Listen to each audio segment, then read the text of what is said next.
కేవలం 7,999K up to 10 kgs వరకు బరువు తగ్గి అధిక బరువు నుంచి వచ్చే ప్రధాన సమస్యలను దూరం చేసుకోండి.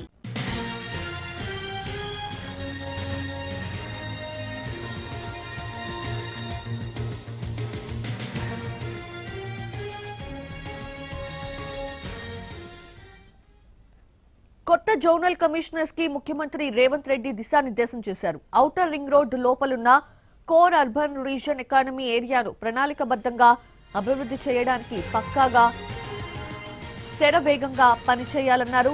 క్యూఆర్ పరిధిలోని సిటీని 12 జోన్లు 60 సర్కిల్స్ 300 వార్డులుగా పునర్వ్యవస్థీకరించామన్న సీఎం. హైదరాబాద్ నగరంలో అత్యంత సంక్లిష్టమైన సమస్య చెత్త నిర్వహణ అని చెప్పారు. కోర్ అర్బన్ రీజన్ ని ప్రక్షాళన చేయాలని ప్రభుత్వం నిర్ణయించిందని వెల్లడించారు. జోన్ల వారీగా సంబంధిత సమస్యలను పరిష్కరించాల్సిన బాధ్యత జోనల్ కమిషనర్స్ దేనని స్పష్టం చేశారు.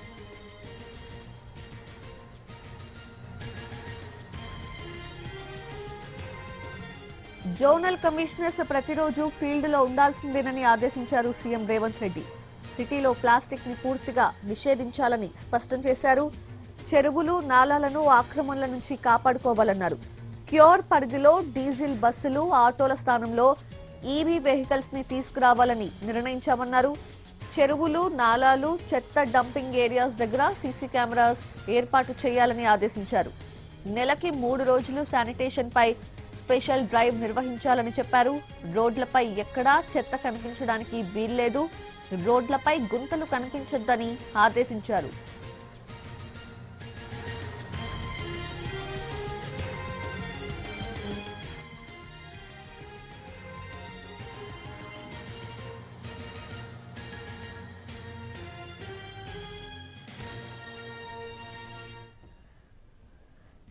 జనన మరణ ధృవీకరణ, ట్రేడ్ లైసెన్సులు, ఇతర ధృవపత్రాల జారీకి టెక్నాలజీని ఉపయోగించుకునేలా ప్రజలకు అవగాహన కల్పించాలని అధికారులకు వెల్లడించారు.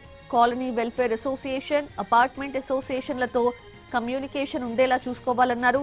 గుడ్ గవర్నెన్స్ నుంచి స్మార్ట్ గవర్నెన్స్ కి మారాలన్నారు. హైడ్రా, జీహెచ్ఎంసీ, వాటర్ వర్క్స్ విభాగాలు నాలాల పూడికతీత పనులను జనవరి నుంచి మొదలు పెట్టాలని స్పష్టం చేశారు. నగరంలో వీధి దీపాలు సరిపడా ఉండేలా చూసుకోవాలని చెప్పారు. క్యూర్ ఏరియాలో విభాగాల అధికారులను సమన్వయం చేసే బాధ్యత స్పెషల్ సిఎస్ చూసుకుంటారని తెలిపారు. దోమల నివారణ, అంటువ్యాధులు ప్రబలకుండా జోనల్ కమిషనర్ చర్యలు చేపట్టాలన్నారు. వచ్చే 5 ఏళ్లకు యాక్షన్ ప్లాన్ రూపొందించుకోవాలని వెల్లడించారు. అందరూ కలిసి పనిచేస్తేనే నగరం భవిష్యత్తు బాగుంటుందన్నారు సీఎం.